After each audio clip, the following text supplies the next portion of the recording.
我第一次觉得闺蜜这么可怕。我和闺蜜合租了一个老旧的小区，小区破旧斑驳，楼梯里连照明都没有，每次加班回来都觉得阴森森的，很瘆人。房间里的摆设也很陈旧，好在房租很便宜。我们俩特别爱缩在客厅看恐怖片，在恐怖片的衬托下，房间竟然也透着阴森的气息，就连温度都比平时低。第二天，闺蜜却突发奇想，打算测试一下电影中的情节。她找来一只碗，里面放了生小米和清水。如果屋里有鬼的话，这些东西就会被吃掉。说完，我们就出门上班了。一整天我都心神不宁，不停地想着碗里的米到底会如何。下班后，我马不停蹄地回到了家，第一时间去查看那只碗。还好里面的东西并没有少，但不知为什么，我的心里竟然有些失望。此时闺蜜的房间关着，里面放着音乐，我就去卫生间冲凉。结果洗着洗着，我无意间往门口看了一眼，就看见闺蜜脸贴着玻璃门冲着我傻笑，我吓了一跳。你神经病吧？闺蜜并没有理会我的愤怒，依旧站在那里冲我傻笑。这下我彻底火了，冲着她大骂了几句，然后赌气地拉上浴帘。等我洗完澡，闺蜜已经不见了。可就在我刚准备刷牙时，手机突然震动了起来。我拿起手机一看，竟然是闺蜜打来的，我感觉有些莫名其妙，推开闺蜜房间的门。你都在家，给我打什么电话呀？可闺蜜好像睡着了，没有任何回应。我心想，会不会是她的手机丢了，有人捡到电话找失主？于是我赶忙接起了电话。你在买奶茶，要不要给你带一杯？我瞬间毛骨悚然，因为电话里的声音正是闺蜜。我身体突然不受控制地颤抖了起来，好半天才找到了自己的声音。你别开这种玩笑，你不是在床上躺着吗？你说什么？我马上到家了。说完，电话便挂断了。我的头上已经渗出了冷汗，脑子里也突然想到了一个细节：刚刚我去看碗里的东西虽然没有少，可在我端起来时，它分明是热的，里面的小米已经熟了。想到这里，我的脸色煞白，悄悄往床上看去，躺在床上的人却不见了。我尖叫着拔腿逃了出去，正好碰到闺蜜拎着奶茶回来。我把刚才的经历告诉了她，她也被吓得不轻。这个房子是不敢住了，我们连夜搬了新家。好在后来没有再发生什么奇怪的事情，但我永远也忘不了这段回忆。我居然看到闺蜜在大口大口地吃牙膏。最近我家出现了怪事，放在洗手台上的牙膏不出3天就被用光了。问了合租的闺蜜，她也总是吞吞吐吐。直到一天夜里，我因为肚子不舒服起床去卫生间，发现卫生间的灯是开着的，想着也许小雨也在上厕所。原本我是想敲敲门，却发现门是虚掩着的。透过门缝，我看到了惊人的一幕：小雨居然披头散发地站在洗漱台前，手里拿着一管已经挤扁了的牙膏，而她正在津津有味地品尝着牙膏，一脸享受。我惊恐地捂住嘴，心想自己和小雨认识了这么多年，从来都不知道她有这样的癖好，一时之间心绪有些混乱，于是决定先回了房间。住在一起半个月，这还是我第一次看到她如此怪异的行为。我心里除了害怕还有担忧，直到听到了小雨回房的声音，我这才起身去了厕所。洗手台上一片狼藉，刚买回来的一大袋牙膏已经有不少都变成空的了。我战战兢兢地收拾好残局，失眠了一整夜。昨晚你睡得好吗？第二天早上起来，我试探着问小雨：挺好呀，不过我看你像是没睡好呢。小雨冲我微笑着说，看着她现在的模样，我实在无法和昨晚见到的人联系在一起。昨晚的事你不记得了？我依然无法打消心中的疑虑。昨晚什么事？看她的模样也不像是故意在骗我，我也就不再坚持。不过为了查明真相，我提出让小雨和我睡一个房间，她欣然同意。到了该睡觉的时候，我正在洗澡，听到小雨说她先睡了。可当我回到房间时，发现她并不在床上，心里正纳闷呢，突然听到梳妆台的方向传来了小雨哀怨的声音：你是我好看吗？听到这声音，我心里一惊，朝梳妆台望去，只见平时活泼可爱的小雨，如今却是披头散发，一脸幽怨，而且她还涂了口红，只是口红的颜色太深了，看上去就好像是咬破了嘴唇一般。小雨，你干什么啊？好看吗？她又问了我一遍，我只觉得瘆得慌，还没等我开口，小雨便自顾自地站起身，一步步走出房间，去了卫生间。她好像完全无视了我的存在，然后她又翻出了牙膏，开始大口大口地吃着，那贪婪而满足的样子，就好像是在吃这个世界上最好吃的东西。我害怕极了，赶忙进到房间，反锁了门，第一时间想到给自己的男友小豪打了电话。你快来，我害怕，我闺蜜她不对劲。我颤抖着压低声音：好，你别怕，我马上来。挂断电话后，死死盯着房门，不敢发出任何动静，生怕下一刻小雨会突然敲我的房门。好在没一会儿，就传来小雨房间关门的声音。直到小豪到的时候，他也一直没有从房间内出来过。我快速的跟男友说了情况，他也是一脸震惊，但为了我的安全着想，他还是硬着头皮敲了小雨的房门。可奇怪的是，门敲了很久，里面都没有任何动静。于是小豪慢慢扭动了门把手，缓慢地推开了一条缝隙。只见小雨睡得很死，嘴角甚至还挂着牙膏的泡沫，在昏暗的灯光下显得很是诡异。关上门，你说他会不会是梦游呀？我俩从小就认识，没听过他有这个毛病呀。晚上我睡得很不踏实，但好在男友在我身边也会有一些安全感。早上醒来后，我看到小雨从卫生间出来，看我的时候表情有些不自然。那个小莫，昨晚我在你房间睡得不太舒服，所以没事的。我连忙摆手笑着回避他的目光。经过这2天的惊吓，小豪打算带我去散散心，于是我问了小雨，要不要和我们一起去逛个街？而他刚准备回复我的时候，手上手机突然响了。他拿起手机看了一眼，眼中突然闪过了一抹惊恐的神情。怎么了，小雨？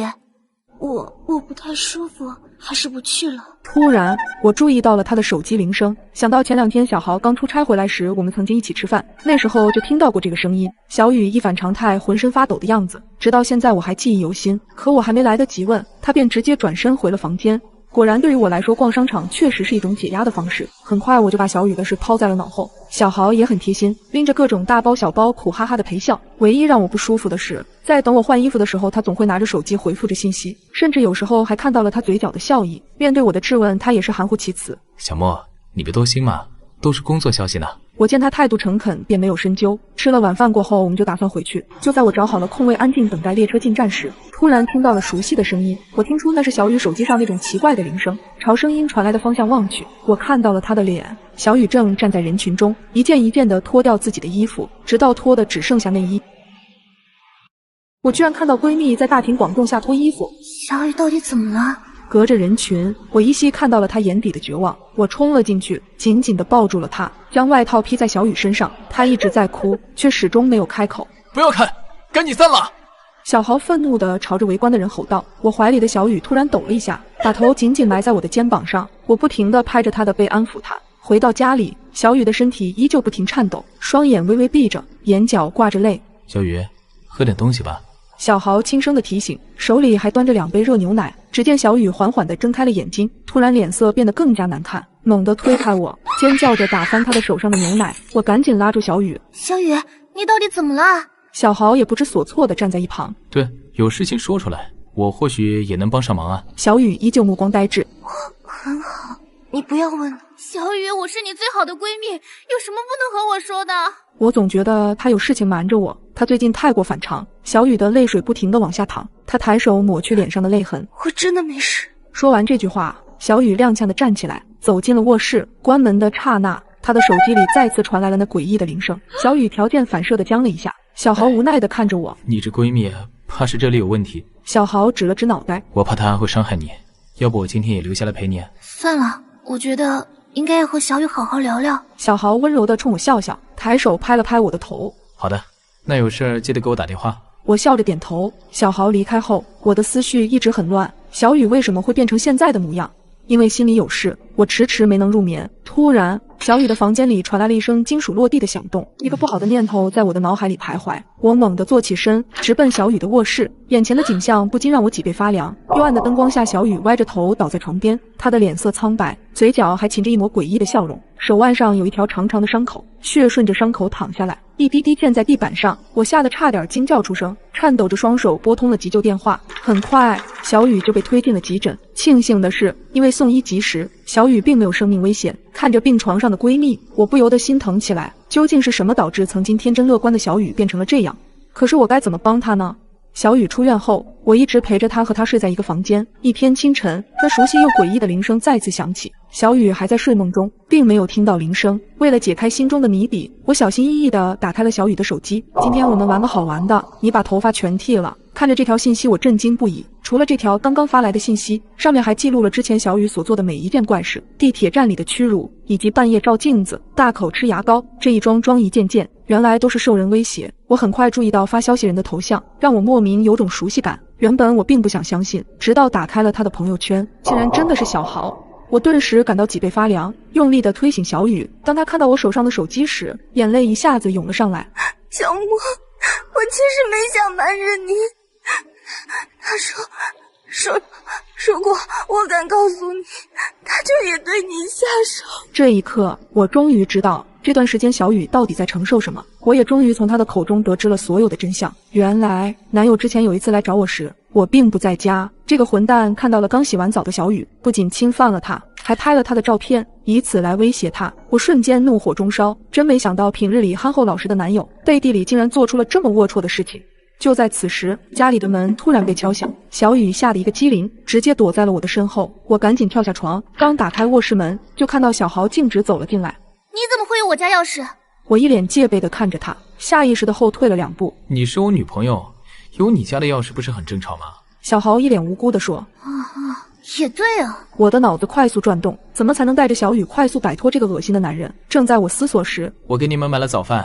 小豪说着想拉我的手，我本能的用力甩开，大概是我下意识的动作出卖了自己。沉默片刻，小豪再次压低声音问：你怎么了？出什么事了吗？你觉得我们该有什么事？还是说你有什么事瞒着我？我怒视着反问他。小豪淡淡的叹了一口气，看来你还是都知道了。小莫，我是爱你的，你可以原谅我吗？我再也压制不住内心的愤怒，一巴掌甩了过去。随后小豪的脸上露出了狰狞的表情，对一旁的小雨吼道：你怎么不死呢？都是你来勾引我的！说着，小豪突然从腰间掏出一把匕首，冲着小雨走了过去。小雨吓得捂住耳朵，瘫软地蹲在地上。眼见小雨要受伤，我本能地抄起旁边的椅子，冲他后脑直接砸了几下。你个混蛋，渣男，垃圾！小豪很快便没了反应，我借机拉着小雨，疯了一般冲出门去。我们一路狂奔，直奔派出所。待警察回来的时候，小豪依旧还在地上趴着。在看着警察把小豪送上救护车时，我仿佛看到了小雨一瞬间露出了一抹诡异的笑。半夜，一个男人站在家门口砸门，我刚想和他理论，却发现了他手里明晃晃带着血渍的刀。大学毕业后，我搬进了马吉小区，这个小区的硬件不错，一个人住也很畅快。唯一让我头疼的是，楼上住着一个熊孩子和他不靠谱的爸妈。晚上熊孩子总喜欢蹦蹦跳跳，砰砰的响动让我很是烦躁。周末在家时，楼上的响动更大，拍球声、跑步声让我连懒觉都睡不成。我上楼敲过好几次门，跟孩子父母理论，前几次都是他妈妈出现，一副和稀泥的状态。而这次我理论完后，刚想转身回家，却无意瞥到他家门后，一双眼睛死死地盯着我。我被盯得有些毛毛的，这个是那熊孩子的爸爸吧？不知为何，我心里有些打鼓。回家后心里也总有些不平静。熊孩子还特别喜欢乱按电梯，群里的邻居抱怨过很多次，但是他的父母从未在群里道歉。当时我看着手机，暗暗叹了口气，想到那个爸爸的眼神，要不是他家太吵闹，我是真不想和他们有太多接触。直到前几天妈妈来我这边玩，原本我们在客厅里聊天看电视，好不惬意。突然间，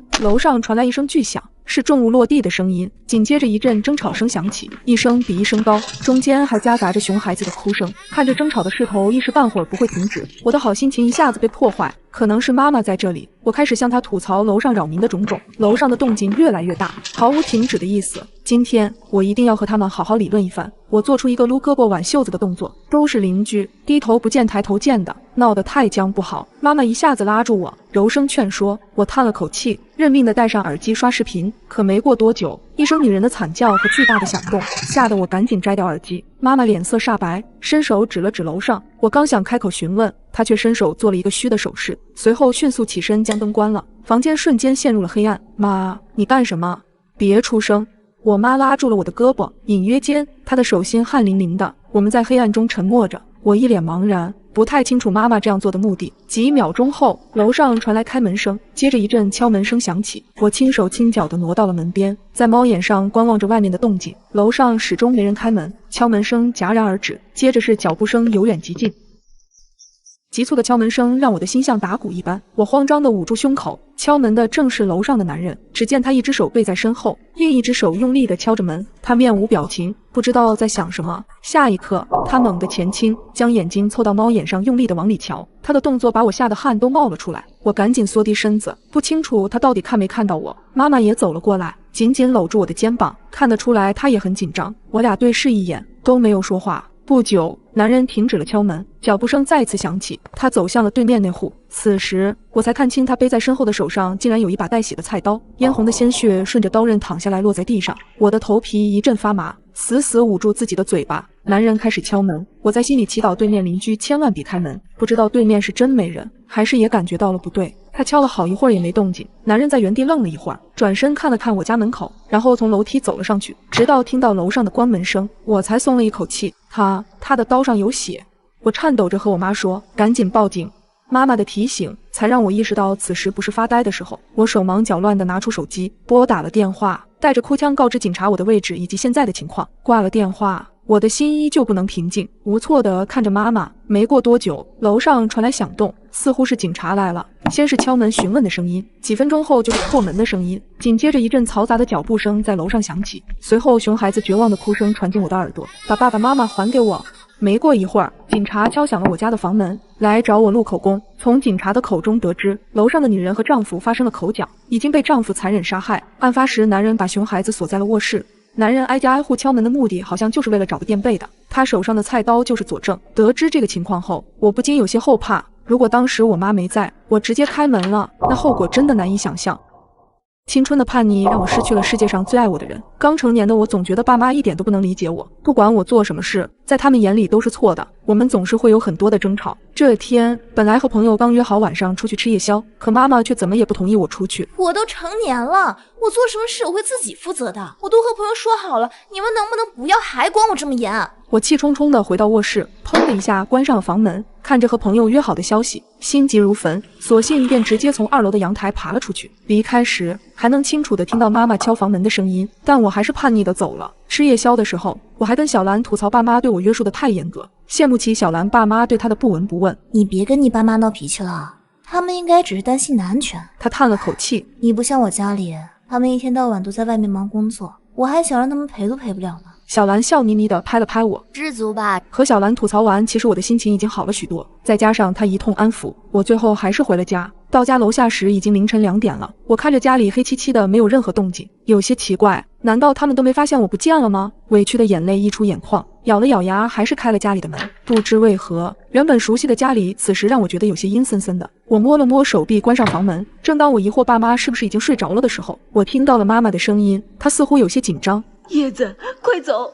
我看到妈妈躲在厨房里朝我招了招手，她的脸色特别苍白，像是在害怕着什么。她用眼神示意我赶快出去。我皱了皱眉，不明所以的我还是选择进了厨房。家里已经杀人犯了，你快点走！我愣了一下，突然楼上传来了一阵脚步声，嘎吱嘎吱的声响敲击着我的心脏。随后门猛地被关上，门外的爸爸声嘶力竭地喊着：“快走！”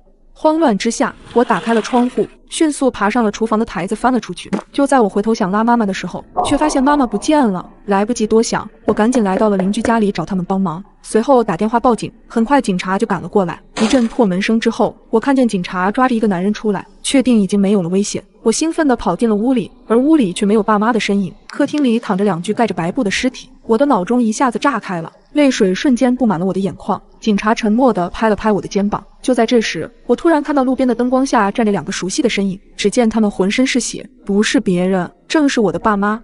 见我朝他们看去，他们举起手臂朝我挥了挥手后，就慢慢的消失了。邻居阿姨站在我的身边，抹着眼泪：“这天杀的！最近咱们小区附近有在逃杀人犯的，不是说提前关好门窗吗？你爸妈怎么这么大意？”我震惊地看向了邻居阿姨。后来通过警方我才知道，坏人是从我卧室的阳台上进来的。他刚进到我的房间，就撞见了正好开门的妈妈，妈妈就这样被他杀害了。当他准备离开的时候，他又看到了循声上楼的爸爸，趁他没反应过来，对他也下了手。我没有告诉过任何人，我当时是如何从厨房窗户逃离的。爸妈用行动诠释了他们对女儿的爱，现在我才真的明白他们的心意。可惜已经晚了，我想这辈子我都不会再原谅我自己。你是否也有怀疑自己生活在平行世界里？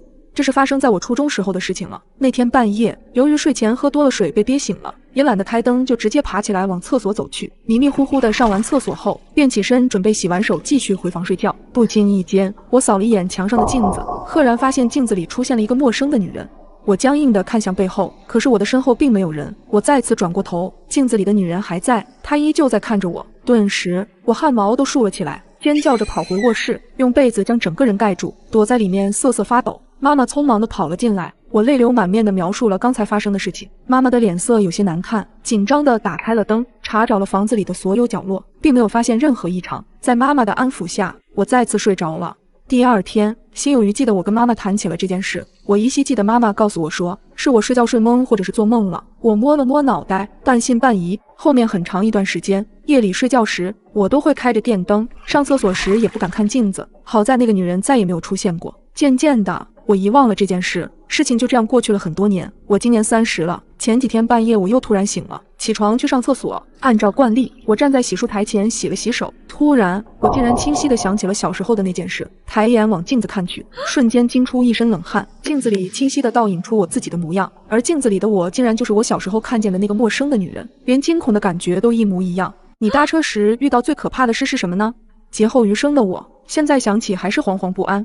写完手上最后的 PPT， 我打着哈欠离开了办公楼。爸爸早已经等候在门口，疲惫地上了爸爸的出租车。困意渐渐向我袭来，我闭上眼睛打盹，猛地一个急刹车，我吓了一激灵。突然间，车窗外出现一个黑影，整个人几乎贴在玻璃上。车灯下的他戴着黑色的口罩和一副眼镜，五官被挡住了大半。哎呀，你这是怎么回事啊？突然跳出来拦车，把你撞到怎么办？爸爸生气地质问男人。不好意思，我朋友喝多了，我想送他回家，可惜这里不好打车。大哥，你能不能捎我们一程？太晚了，车打烊了。我对男人说。男人此时才留意到副驾上的我，两束冷冷的目光射向我，我被他看得有些发毛，不自觉地挪了挪身子，把眼神转向另一边。大哥，行好吧，我多加钱行吗？给你3倍车费。男人冲着爸爸不停作揖。那行吧，你赶紧把他扶上来。爸爸妥协地说。下一秒，男人打开后车门，然后快步走到路边的大树旁，费力地从树后抱出一名瘦高的男人。爸爸见他有些吃力，下车准备帮忙。我一个人就行，我朋友不喜欢外人碰他。我留意到男人怀里的朋友脑袋低垂着，手也是无力地垂了下去，一副完全没有意识的模样。这是把酒当水喝了吧？我爸在旁边说着。男人先是把朋友塞进后座，紧接着也钻了进来。朋友身子向前倾斜，险些跌倒。我本能的伸手想要去扶他，却被男人用力把手拍开。不需要。男人阴沉地警告我。我的手背瞬间火辣辣的疼，怒气嗖地冒了出来，咬牙切齿地说：不识好歹。男人并没有搭理我，只是死死压着朋友。我偷瞟了朋友几眼，他脸色发白，双眼紧闭，从始至终没发出任何声音。车子一路前行，走出一段距离后，我的脑袋轰的一下，额头渗出冷汗。车窗明明是关着的，可车里没有一丝酒精的味道。这个朋友从上车到现在一动不动，甚至连呼吸声都没有。他不会是死了吧？这个念头把我自己吓了一跳。我再次把目光投向男人的朋友，他依旧头低垂着，眼皮动也不动。男人似乎感受到了我打量的目光，猛地看向我。我心虚地吞了吞口水。男人挑了挑眉毛，解释道：我这朋友酒量不好，喝醉了睡得就像死猪一样。我透过后视镜望去，那人的口鼻一直扎在男人的肩膀上，难道不怕窒息吗？就在我疑惑间，一只野猫莫名从路边窜了出来，爸爸直接来了一脚急刹车。我的旁边突然窜出一个人影，是后座的那个朋友。爸爸的所有注意力都在那只野猫上，不高兴地咒骂了几句，而我却清晰地看到朋友的嘴角里有血淌出来，惨白的脸上没有一丝表情。男人将朋友扯了起来，我的脸瞬间煞白，这个朋友竟然没有呼吸。我现在100%确认他是一具尸体，恐惧让我的心脏快要跳了出来。我该怎么办？装作视而不见，还是想办法报警？我小心翼翼地将手机摸了出来。你想干什么？一道阴狠的声音在我耳边响起，我的手机直接被夺走了。你知道了对吧？男人眼神看向那具尸体。什么？我下意识地否认。不用跟我装傻。男人突然掏出一把匕首，直接抵住了我的喉咙，我吓得浑身颤抖，连大气都不敢喘。旁边的爸爸已经停下了车。别伤害我女儿，什么条件我都答应你。爸爸紧张地开口。要想让她活命很简单，不许使其他任何花招，把车往郊区开。爸爸点了点头，再次启动车子。期间爸爸也在找各种话题聊着天，想着缓解下凶手的戒备。被匕首指着脖子的我感觉糟透了，我的眼泪自始至终没有停过，身体抖成了筛子，却不敢发出一点声音，生怕惹毛了男人。行驶的路越来越偏僻，我的心狠狠地揪成一团，期盼着能有人来救救我们。不远处路口突然出现了一道道强烈的光束，是几个交警站在光里，手里还拿着红色的棒子，应该是查酒驾的。我的心霎时平静了不少。男人看到这一幕，瞬间慌乱不已，嚷着让我爸停车，推开车门落荒而逃。我和爸爸劫后余生，许久都缓不过神来，直到警察找我们录口供时，我的大脑依旧一片空白。男人很快被捉拿归案。据他描述，男人失手将朋友打死，害怕事情败露，就打算抛尸荒野。遇到我们之前，已经背着死者走了3、4条街了。在他没力气时，恰巧看到爸爸的出租车。我居然亲眼目睹了一场凶杀案，一个男人手握棍子对倒地的女人一下下砸去。我害怕地蹲下来，慌乱下碰翻了盆中的花盆，闹出了很大的动静。凶手突然停下手里的动作，凶狠地看向我。下一秒，一颗石子打在阳台的玻璃上。完了，这是要被发现了吗？额头瞬间冒出一层冷汗。我小心翼翼从阳台挪动到门后面，就在我准备打开手机报警的时候，忽然身后传来玻璃碎裂的声音。又一个小石头从外面打碎了阳台的玻璃，血一下涌上我大脑。一个可怕的想法浮在我脑海里，凶手或许在试探，也在确认这到底有没有目击证人。若此刻我起身的话，一定会暴露自己。可就在此时，我再次听到石头敲碎玻璃的声音，只是这个声音来自我楼下的邻居。难道目睹凶杀案的不止我一人？我躲在门帘后悄悄站起身，微微往阳台方向看去，却发现凶手已经不见踪迹。他去哪了？该不会潜入这栋楼了吧？这个念头让我害怕的直吞口水。我一直趴在猫眼上窥视门外的情况，握着水果刀的手心上全是冷汗。昏暗的走廊空无一人，我握着门把手一直守到天亮，平安无事。一夜未睡的我精神依旧高度紧张。此时楼下传来警铃声音，我跑到阳台望去，楼下已经被警戒线围起来。我走到楼下，隐在人群中，看着警戒线里的勘察人员在现场取证。哎呀，真是造孽呀！谁这么残忍呐？周围的吃瓜群众议论纷纷。在人群中，我忽然看见一个戴着鸭舌帽的黑衣男子沉默地看着女孩尸体，他的身形像极了昨晚的凶手，而他前面站着几个制服大叔，只要我大喊一声，他就能被抓住。凶手在犯案后都会回到案发现场，看看自己是否有疏漏。他压低帽檐，藏在人群中，看着近在咫尺的凶手。我选择站在原地一动不动，直到他悄然离去。比起见义勇为，我选择自保。一个刑警循例盘问楼里的居民，我看见住在我楼下的男子表情有些怪异，而他同样用难以言喻的眼神看着我。昨晚你有听见什么声音吗？没有。死者是不是住在你们这小区的？我搬过来没多久，不太清楚。刑警走后，邻居男子走到我身边，眼里都是不安。昨晚你也看见了是吗？我心里咯噔一下，眼睛四处乱瞄，寻找黑衣男身影，生怕邻居男的话被凶手听见。邻居男越发靠近，不依不饶地抓着我的手臂，嘴里重复着那句话：我听见楼上有玻璃破裂的声音，是你家吧？所以你也看见了，你也清晰地听见了。我不耐烦地推开男子，但心里已经疯狂地点头。是的，我瞧见了，我还发现了凶手就在附近，但是没告诉警察，因为我怕死啊。这句话埋在我心里，一直捶打着我的负罪感，直到邻居男无意说了一句话，让我毛骨悚然。我知道你看到了，你说他会不会来杀我们灭口？我害怕地看了一眼男子，和他保持一段距离，转身快速离开小区。晚上下班回来，尽管心里害怕，可我的余光还是不自觉地扫向警戒线里面。尽管地面的血迹已经干涸，可猩红的颜色还是让我脸色惨白。我不自觉地加快了脚步走进电梯间，电梯即将关闭的刹那，忽然一只手伸了出来。我居然亲眼目睹了一场凶杀案，而凶手似乎发现我了。在电梯即将关闭的刹那，忽然一只手伸了出来，我紧张地向后退了2步。不好意思，我的时间快来不及了。原来是外卖员，他头上戴着黄色头盔，手里拎着一袋外卖，但他的眼睛给我一种莫名的熟悉感。我的心里隐隐不安。电梯缓缓上升，等到了3楼的时候，我忽然意识到一个问题，那个外卖员并没有按楼层。4楼到了，电梯门缓缓打开，可我的腿却像灌了铅一般，根本挪不开步。外卖员带来的压迫感几乎让我窒息。你的楼层到了。外卖员低沉地提醒我，随即他的手伸到了前面，我吓得险些尖叫，身子不自觉地绷紧。下一秒，他按了数字5，又把手缩了回去。我暗暗松了一口气，假装镇定地走出去，却一直徘徊不前，直到电梯门完全关上，我才无力地瘫倒在地上，大口大口地喘着粗气。第二天，我刚下班回家，急促的警笛声响起，小区里又出事了。昨天和我说话的邻居昨晚被杀了，凶手伪装成外卖员敲开了他家的门，他在报复目击者。下一个会不会轮到我？我害怕的心都要跳出来，瘫在床上用被子裹紧自己，还觉得寒气不断地侵蚀5脏6腑，这一切太可怕了。电话不合时宜地响起，太过紧张的我忽然手一滑，手机掉到地板上。我弯腰低头捡手机时，恐惧从血管迅速涌上我大脑。手机背后的镜面上赫然出现一张模糊不清的脸，那张脸就藏在我床底下。我惊骇地瞪大眼睛，身子微微颤抖。为了不引起对方怀疑，我佯装若无其事地接起了电话。喂，你好。哦，是快递啊。好的，我这就去取。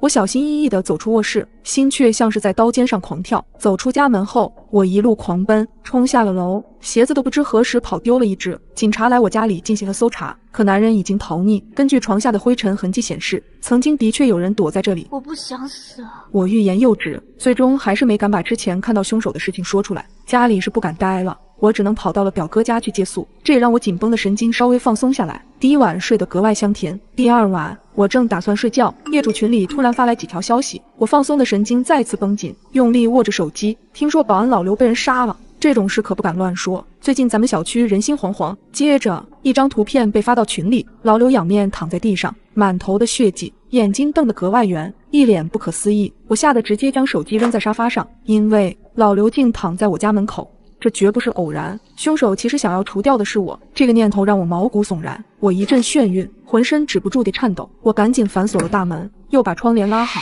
尽管这样，还是浑身发抖。用力的敲门声让我的心脏漏了好几拍，我下意识地看了时间，晚上11点，空荡荡的房间里，这诡异的气氛让我汗毛竖立。我用手捂住耳朵，企图将敲门声屏蔽。手机突兀的响起，是表哥打来的，我慌得吞了吞口水，瞄了一眼门口，迅速按了接通键。喂，怎么不开门啊？睡着了吗？我没带钥匙。我起身向门口走去，但凶手带来的阴影让我小心翼翼地趴在猫眼上向外看。走廊里空荡荡的，只有表哥无奈地站在门口。看清他的脸后，我稍稍放松了警惕，将门打开一道缝。表哥还没来得及迈步，就被一个黑影揪住头发，一刀割喉，直接栽倒在地上。随后，一只戴着黑色手套的手猛地伸进门缝，戴着鸭舌帽和口罩的男人赫然出现在我的面前，正轻蔑地看着我。那个凶手真的找来了！我吓得惊声尖叫，用力推着房门，可怎么也关不上。男人一把揪住我的头发，对准我的脸狠狠地甩了一耳光，天旋地转间，一把冰冷的刀刺向了我的心脏。我猛地睁开眼睛，捂着心脏的位置，那痛感还在，我疼得吸了一口凉气。你的身体还没有恢复，不宜有大幅度的动作。一个医生模样的女人说。此时我才留意到自己正在医院里，周围站着警察和医护人员。凶手抓到了吗？我紧张兮兮地问。一名警察无奈地摇了摇头。我们赶到现场时，凶手已经逃走，并没有留下任何线索。不过请你放心，我们一定会保护你的人身安全。我哥呢？他人没事吧？我望着他们，眼睛里写满了期冀。宋女士，很抱歉，他被凶手当场毙命，请节哀。听到这个噩耗，我失声痛哭。能活下来实属侥幸，因为我的心脏在右边，凶手刺穿的是左边。看着之前的那个刑警也在，犹豫再三，我最终把这几天发生的事情，包括凶手的长相告诉了他。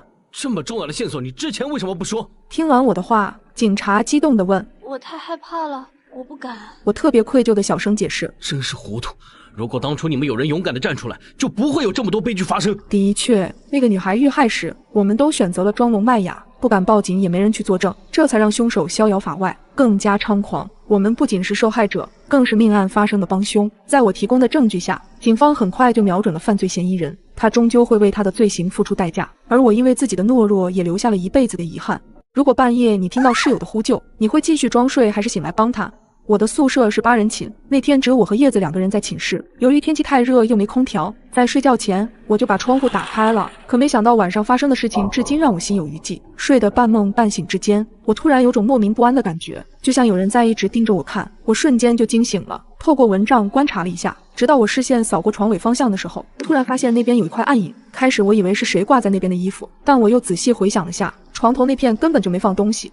这个想法让我顿时渗出了冷汗。而就在这时，我听到了一个离我很近的呼吸声，声音粗重有力。就在我怀疑是不是自己听错的时候，我清晰地听见了叶子在自己床铺上翻身的声音，而我正盯着的那个黑影居然动了。只见他缓缓移动到我的床边，此时我终于看清楚了，那是一个男人的身影，他应该是站在我床头一直盯着我看。我吓得一动不敢动，虽然是夏天，但我从头到脚都凉透了，我整个人也都吓傻了。2个弱女子的宿舍进来了一个男的，我身边就一个关机了的手机，能用来干嘛？从我醒来到发现对方，我足足盯着他看了将近1分钟。我不确定他到底有没有发现我醒了，他究竟是怎么进来的？我确认睡觉前反锁了房门，难道是窗户？可这里是2楼啊！想到这，我顿时肠子都悔青了。僵持间，我看着他缓慢地走到我床边的桌子上，拿起我放在那边的一些钱，轻点了起来。我微微松了口气，他应该是没发现我醒了。我一边盯着他，一边思考着对策。首先，我手机关机，求救的话要先开手机，但开机后会有声音，绝对会被发现，不行。接着，我又想着要不要开门向其他宿舍求救，但我从床铺到大门有好几米远，门还是反锁的，中间耗时太长，万一男人随身带了什么武器，还是不行。也完全没有想过一个人单挑制服对方，我也肯定打不过。叶子还在睡觉，也帮不上忙，没办法，只能走一步看一步了。但我在害怕的时候会不自控地微微发抖，咽口水。我一边努力控制住生理反应，一边观察对方的动作。他一直在翻动着什么东西。过了好一会儿，就在我觉得自己浑身都僵了的时候，他的身影消失在我的视野范围内，脚步声依旧在宿舍内徘徊，伴随着轻微翻找东西的声音。这些声音刺激着我的耳朵，告诉我对方一直在。因为怕被他发现我醒着，也不敢转头去看那人现在在哪。不知道过了多久，声音突然全部消失了，整个宿舍一片寂静，只有叶子翻身的声音偶尔传来。他是不是走了？我鼓起勇气，轻轻转头观察着宿舍。突然，我在叶子的床边又看到了他，他直挺挺地站在那里，一动不动。刚刚想放下的心又提起来。叶子的惨叫声传来，我心里顿时咯噔了一下。趁着室友的声音，我立马爬起身，将手机开机，用着发抖的声音冲他喊：叶子，你怎么了？有人摸我。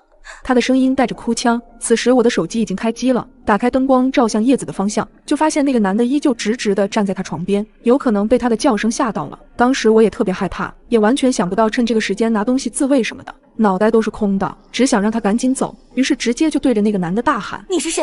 快走！那男的可能也被我喊得清醒了一点，没再直愣愣地杵着。几秒钟后，我听见对方落地的声音，接着是离开的脚步声。确认他真走了以后，我赶紧开灯，跑去窗边锁好窗户。锁上窗户的那一刻，我才真的算放下了心，腿软地坐在地上。随后通知宿管和保安，报了警。后续由于快放暑假了，我也不知道最后有没有抓到那个人。如果当时叶子喊我的时候，我沉默装睡，真的难以想象男人会做出什么事。但是从此以后，我们寝室再也不敢开窗睡觉了。